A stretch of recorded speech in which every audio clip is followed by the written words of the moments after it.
सूचना दर्पण न्यूज से किशन सोलंकी। हम अभी पहुंचे हैं ग्राम पंचायत नाहरगढ़।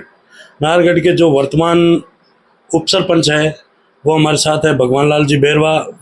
उनसे हम बातचीत करेंगे जैसे ग्राम पंचायत के विकास की और मुद्दों की बात करें तो पेयजल है, शिक्षा है और रोडें हैं, विद्युतीकरण है। इन मुद्दों पर बात करेंगे। तो आइए मिलते हैं भगवान लाल जी बेरवा से। सरपंच साहब नमस्कार। नमस्कार साहब। सरपंच साहब सबसे पहले तो आप अपना एक राजनीतिक परिचय बताइए। राजनीति में आप कब से इंटरेस्टेड है? मैं 2002 में प्रेसिडेंट 12 कॉलेज से चुनाव लड़ा था। Very good. उसमें कुछ वोटों से पराजय हो गया था। बिल्कुल। उसके बाद में मैं 2000 से जी ऑप्शन में वार्ड पंच बना। बिल्कुल। उससे लगातार वार्ड पंच, अभी वर्तमान में उप सरपंच हूँ। जी। मेरी घरवाली जिला पंचायत समिति सदस्य है जलवाड़ा से। जी।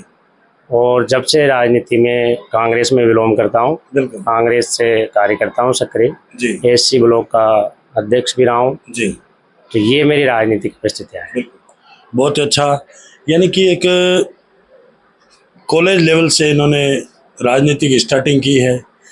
और जैसे आपने देखा है रविंदर सिंह भाटी जो निर्दलीय सांसद का चुनाव लड़े हैं और विधायक भी है, उनकी तरह इन्होंने कॉलेज लेवल से राजनीति स्टार्ट की और कड़ी से कड़ी चलते आ रहे हैं।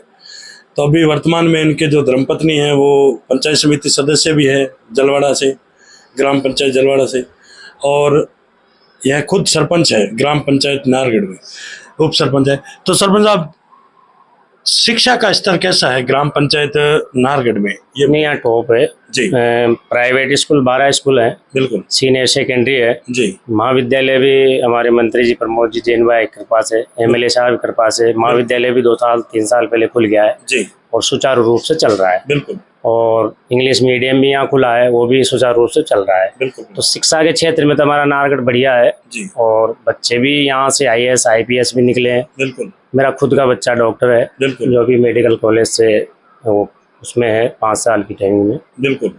तो यहाँ पे शिक्षा का जो क्षेत्र है, बच्चे लगन से मेहनत करते हैं, शिक्षक भी मेहनत करते हैं। बिल्कुल। बिल्कुल। बड़ा कस्बा है तो उस हिसाब से आबादी ज़्यादा है तो बच्चे भी ज़्यादा हैं, तो प्राइवेट स्कूल ज़्यादा है। बिल्कुल।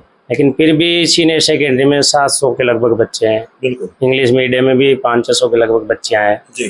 तो शिक्षा से तो अच्छा है, क्योंकि यहाँ पे 8-10 पंचायतें, ग्राम पंचायत लगती है, एक बड़ा कस्बा है, उप तहसील है। बिल्कुल। बिल्कुल। तो ये इस प्रकार की शिक्षा है कि यहाँ पे थोड़ा सा कमी इस बात की है कि सरकार की तरफ से शिक्षकों की कमी रहती है। जी। जी। विज्ञान नहीं है यहाँ, बिल्कुल। कॉमर्स नहीं है यहाँ, सिर्फ आर्ट्स है और आर्ट्स की वजह से बच्चे मजबूरी में बाहर जाते हैं। बिल्कुल। बिल्कुल। बिल्कुल। तो सरकार से निवेदन है कि ये भी खुलना चाहिए। बिल्कुल। क्योंकि यहाँ के बच्चे टैलेंट भी हैं। बिल्कुल। IAS IPS डॉक्टर भी हैं। बिल्कुल। तो आगे जाके पढ़े हैं। अगर ये वही शिक्षा यहाँ मिले तो ज़्यादा बच्चे निकल के। बिल्कुल। बिल्कुल राइट है। तो ये होना चाहिए। बिल्कुल। बहुत ही अच्छा। आपने देखा अभी उप सरपंच साहब ने बताया कि शिक्षा का जो स्तर है यहाँ का बहुत अच्छा है, क्योंकि खुद एक शिक्षित है और पढ़े लिखे हैं, ऊर्जावान है। कॉलेज लेवल से राजनीति भी इन्होंने स्टार्ट की, तो बहुत ही अच्छा रुझान है इनका यहाँ का शिक्षा का, नाहरगढ़ का। तो जैसे बात करते हैं सरपंच साहब अपने एक नरेगा की, केंद्र सरकार की योजना है नरेगा के अंदर आपने लोगों को रोजगार कितना दिया है?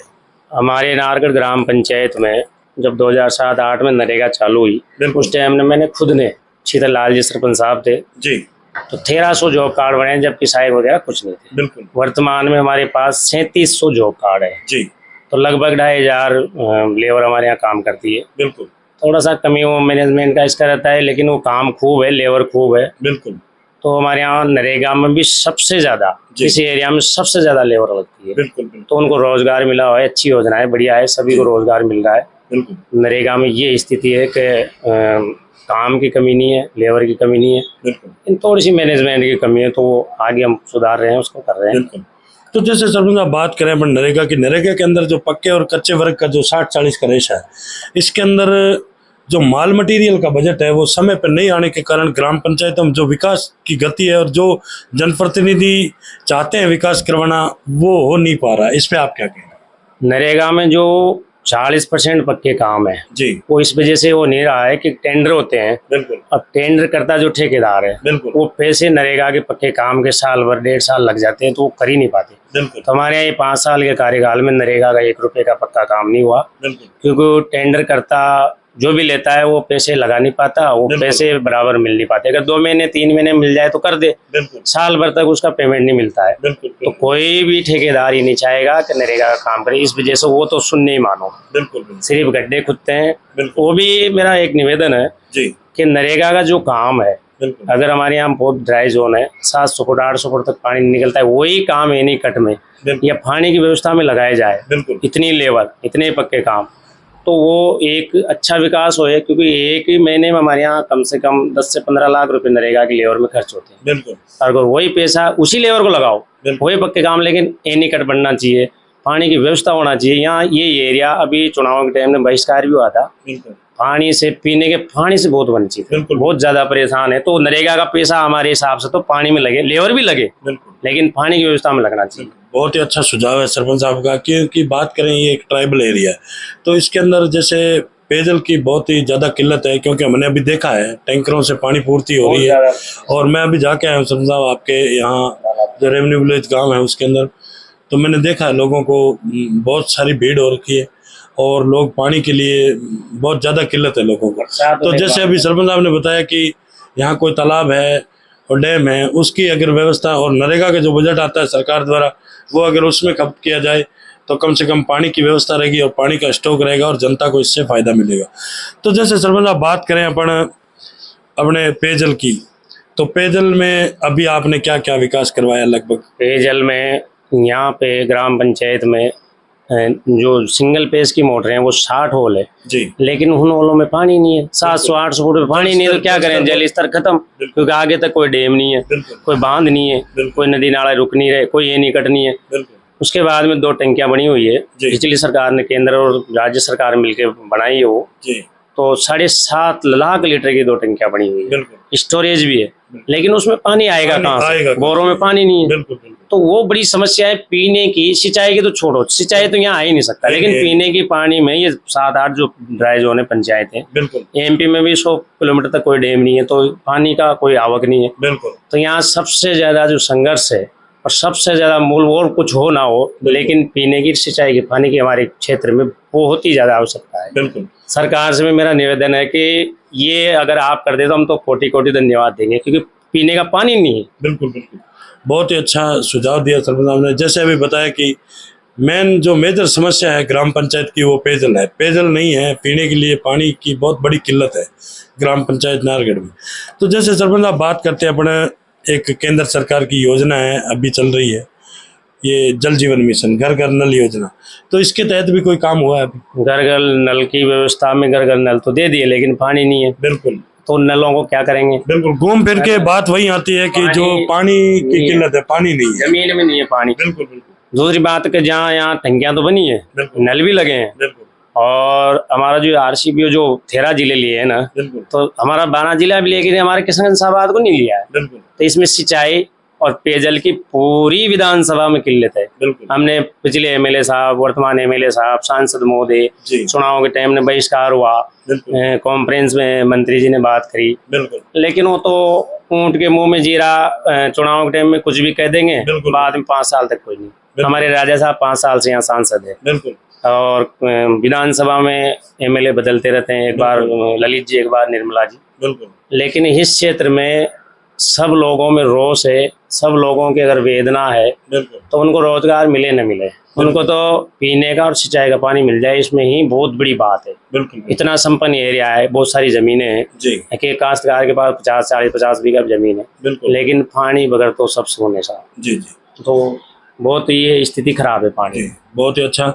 तो जैसे सरपंच साहब बात करें अपने इस क्षेत्र की और अपने जो समाज की, इसके अंदर कई, क्योंकि आप एक ऊर्जावान हैं, पढ़े लिखे हैं, हर तरीके से शिक्षित हैं, तो जैसे कई प्रकार की अपने यहाँ कुरीतियाँ चलती है, आज दहेज प्रथा, मृत्यु भोज की प्रथा, हमारे तो इस पे आप? हमारा नहीं, हमारे, मैं समाज का अध्यक्ष रहा हूँ 18-20 साल से, बेरवा समाज का जी। बाबा रामदेव जी का मंदिर निराम धर्मशाला करवाई हमने। 10 साल पहले नुक्था जो होता है मृत्यु भोज, उसको पूर्ण रूपेण बंद, कोई अगर करेगा तो उसके ऊपर पाबंदी है।